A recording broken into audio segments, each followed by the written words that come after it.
A US-based Jewish human rights group has issued a travel warning after a Melbourne synagogue was firebombed in what's being treated as a terrorist attack. A travel warning is set to be issued for Jewish people looking to visit Australia after a Melbourne synagogue was firebombed in what's being treated as a terrorist attack.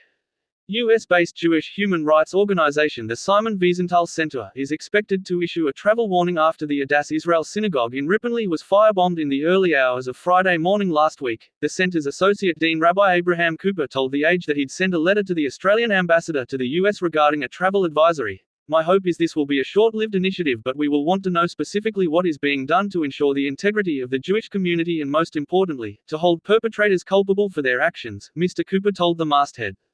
I do this with a heavy heart, but we are not convinced that the authorities in Australia are prepared to take the necessary steps to reassure the Jewish community there. Victoria Police Chief Commissioner Shane Patton on Monday confirmed the Ripponlea fire bombing was being treated as a terrorist attack, after meetings with the Australian Federal Police. It's quite clear it was targeted. It was callous and a horrific attack on the synagogue, but by default, it's an attack on the Jewish people, Mr. Patton said. Premier Jacinta Allen described the attack as one of the most evil we've seen, and said it was important that our thoughts again today must be with the Jewish community here in Melbourne. This has been an awful, evil, anti-Semitic and now we know has been confirmed as a terrorist attack, she said. We must remember and continue to hold the community, who is grieving, who is suffering, in our hearts and give them all of our support.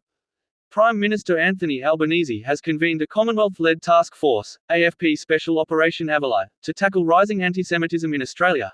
Peter Dutton also pledged to set up an anti-Semitism task force if the coalition wins next year's federal election. He said, the blatant racism that we've seen against people of Jewish faith and heritage has been obvious on a daily basis since Hamas' October 7 terrorist attack in Israel last year. Thousands of cases of people who have been targeted in their businesses, in their communities, in their places of worship, and that is thoroughly unacceptable, he said on Monday. So today I announce that stronger action and national leadership will be brought to the table, and a Dutton coalition government will act from day one to fix Labor's law enforcement crisis through a number of policy measures.